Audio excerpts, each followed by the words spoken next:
Generalidades del llenado de los formatos de CIPOT, parte 1. Este tutorial tiene como objetivo orientar a los sujetos obligados respecto del correcto llenado de los formatos de las obligaciones de transparencia, con la finalidad de brindar información oportuna a los ciudadanos y cumplir en tiempo y forma con la publicación de dichas obligaciones a través de las siguientes preguntas. Comencemos. 1. ¿Cuál es el correcto llenado de un formato cuando la información no fue generada en el periodo? Hoja principal. Para los casos en que la información del periodo que se informa no haya sido generada, o bien cuando se actualice la información y no se tenga la de algunos campos, se deberá dejar en blanco el resto de los mismos y explicar de manera clara y precisa los motivos de la falta de información en el campo de nota, sin incluir leyendas como no dato, ver nota, no aplica, etc., ni algún otro tipo de texto, pues es de recordar que para el sistema cualquier cosa que se agregue es un dato, cuando la realidad es que no hay dato a publicar. Por lo que únicamente se deberán registrar en el formato los siguientes datos mínimos. Ejercicio. Periodo que se informa, tanto fecha de inicio como fecha de término del periodo. Unidad administrativa responsable de la información. Fecha de actualización.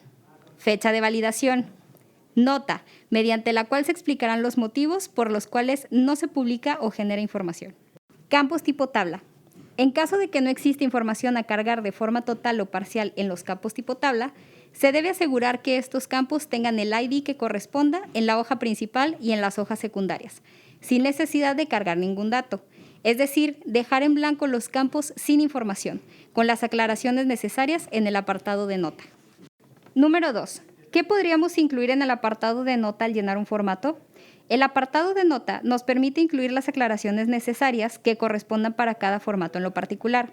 Si la información no se generó en el periodo, si no se cuenta con alguna de ella y por qué, o bien cualquier otra aclaración adicional respecto a los datos de cada formato. Es por eso que podemos tomar en consideración al formular la nota lo siguiente. El texto debe de ser claro y referirse explícitamente al tema o dato que se esté justificando. Referirse a los campos con su nombre específico y no con el numeral como se establece dentro de los lineamientos, para que sea claro para la persona que consulte la información y que no conoce de los criterios. Especificar claramente cuándo corresponda el fundamento jurídico mediante el cual se determina que no genera tal información, lo cual involucra el nombre completo y correcto de la o las normatividades, artículos, fracción, inciso, numeral, etc., o en su caso, los motivos o razones por las cuales no está publicado. Número 3.